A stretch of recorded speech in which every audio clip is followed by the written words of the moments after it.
Welcome to your station 1999K Radio, where the dead speak. Good evening, Nightwalkers, YouTube explorers and radio listeners.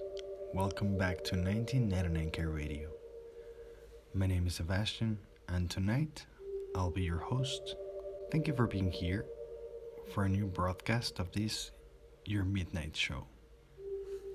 Today, we have a great show for you guys. Tonight, January 8th, 2024, we begin transmission. Tell me, how was your week? Are you already working on your New Year's resolutions? Don't forget your agiles. They might help you achieve your goals. This week, I had the chance to watch the movie Saltburn. This film is new and available on Amazon Prime. Premiered on August 31st, 2023. It stars Barry Keoghan. It's a very good movie. I enjoyed it quite a bit. I won't give away too much to avoid spoilers, but yeah, I highly recommend it. I've also rewatched Candyman, released in 1992. This movie is inspired by a short story written by Clive Baker. I'm a big fan of this film. I have to admit it's a bit slow-paced, but Tony Todd's performance as Candyman is just excellent. If you haven't seen it, the movie revolves around a girl named Helen, played by Virginia Madsen. Helen is working on a thesis about a very particular urban legend, the legend of Candyman. It's similar to Bloody Mary, where if you say his name 5 times in front of the mirror, he appears and kills you. It's truly one of my favorites. An interesting fact is that the actress Regina Madsen was actually hypnotized during the Candyman scenes. They did this to illustrate the effect that Candyman had on her character Helen. But well, let's quickly move to the birthdays of this week. We have fewer birthdays this week than the previous ones, but that doesn't mean they shouldn't be celebrated. On January 2nd, we celebrate the release of the movie Monster Island in 1954. This is an Italian thriller with Boris Karloff as Don Gaetano, the leader of a gang that kidnaps a girl to prevent the police from investigating their other crimes. Also on this day, but in 1946, The Strangler of the Swamp was released. This film is about a man wrongfully accused of a murder, who was executed, and his spirit seeks revenge. On January 6th, 1832, in France, the engraver and master illustrator, caricaturist, and sculptor Gustave Doré was born. He is famous for his illustrations of Dante Alighieri's Divine Comedy, and he also illustrated the Bible, Don Quixote, and the Rime of the Ancient Mariner. He's one of my favorite illustrators. If you're not familiar with his work, take a minute to explore it. It's really beautiful. Happy birthday, Gustave Doré. And on January 7th, in New York, Peter William Blatty was born. He was a writer, director, and producer. And he gave us gems like The Exorcist, Twinkle Twinkle Killer Kane, also known as The Ninth Configuration, and one of my favorite books, Legion, which was adapted into the film The Exorcist 3, which is also a movie that is in my top 10 favorite horror films. Happy birthday, Peter William Blatty. Very well. Now let's move on to the main topic of this episode. In life, we have to make decisions, right? There are moments in life where you come to a crossroad, and as you approach to that crossroad, you ponder which path to take. You walk and contemplate those decisions. Right? Left? Straight? Or do you go back the way you came? You think about the options, but what you don't consider is what awaits for you at the crossroads. And that's what we'll talk about tonight. In Japan, there's a game that is advised against for students, and I also recommended avoiding it. The game is called Sujiure, the fortune game. You're gonna need a comb and a magazine or a book. It must be nighttime, in a sparsely populated area. Find an alley or a corner parallel to the main path and stand there. Next, you're gonna take out your comb, one that belongs to you. Run your fingers through the teeth and repeat the following 3 times. Sujiure, Sujiure. Grant a true answer. Then wait in silence until a stranger passes by, someone you don't know. When the stranger approaches, cover your face with a book or magazine. If you're with friends, they should also cover their faces. The person who wants to know their fortune should ask the stranger, without revealing their face, to give them their fortune. If this person refuses, you can try again with the next person. The origin of this game is based on the belief in various cultures that the devil walks through crossroads at night, disguised as a human. Therefore, the person giving you your fortune could be a spirit or nothing less than Lucifer himself. In folklore, crossroads represents a place where worlds connect. They are a location where supernatural spirits can be contacted and paranormal events can occur. Symbolically, they represent an intermediate point where all paths converge, all worlds become one, and thus you are neither here nor there.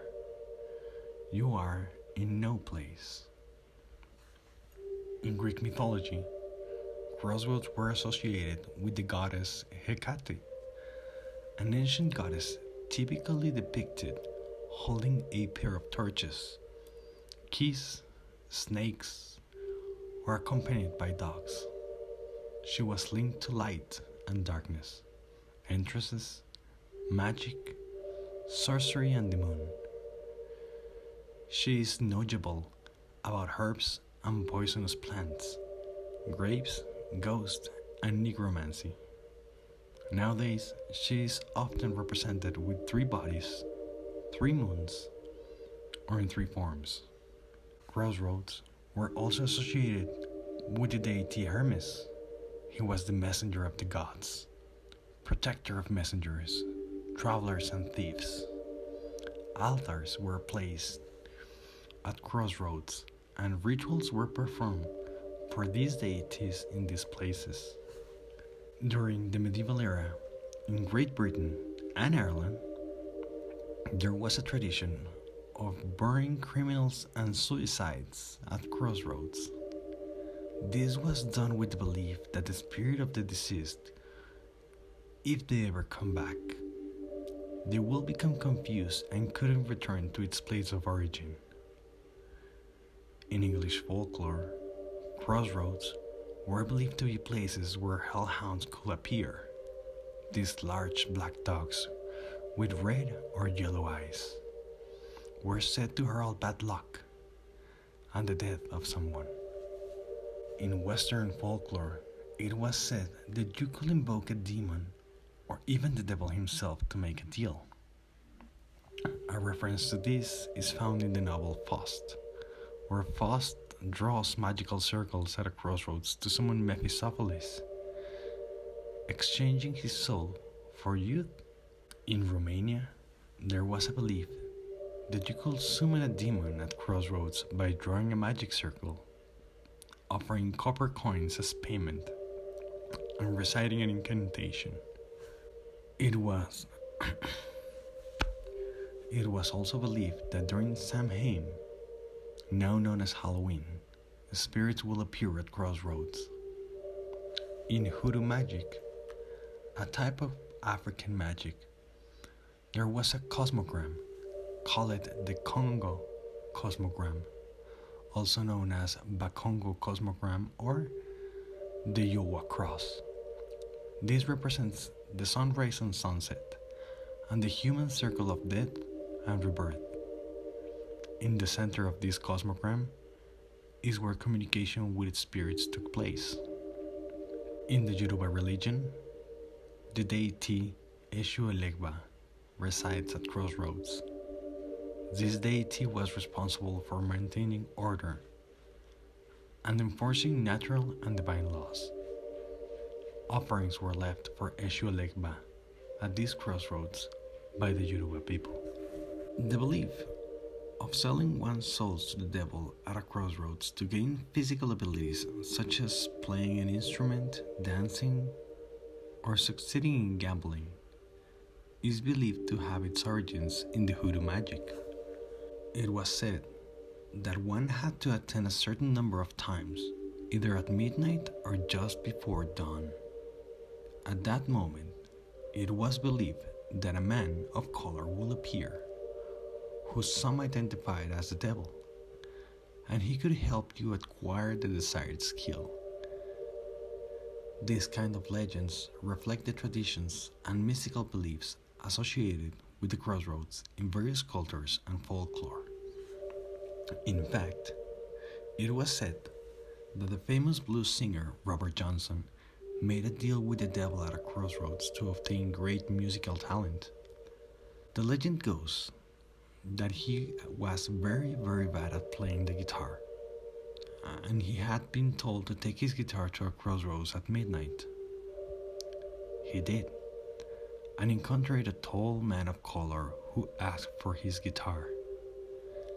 This man tuned it, played a few songs, and handed it back. From that moment on, he became a very talented musician. A curious fact is that Robert Johnson died very young, becoming, if not inaugurating, the 27th club. In Brazilian mythology, crossroads were very important, related to a decapitated mule as the mula sem cabeça, which translates to the mule without a head. This is actually a woman cursed after committing a terrible sin. Also, a devil known as Bestafera, a creature similar to a centaur. It is said to be the devil that emerges from hell during the full moon. It is said that with its body horse and a man's torso, it rides through villages at night until it finds its grave, where it disappears. In the Scottish Highlands, it was said that if you sat in a three-legged stool in the middle of a crossroad of three paths, you could hear the names of those who will die. In Spain, it is said that witches gather at crossroads, where two or more roads meet, and perform their rituals. And in Mexico, it is not uncommon to come across witchcraft practices at crossroads, aimed at influencing the path of the persons they want to affect. Well, that's how we conclude this week's episode. As always, you are more than welcome to reach out. I'll leave the Instagram link below if you want to chat a little bit. I'll be here next Monday with all of you.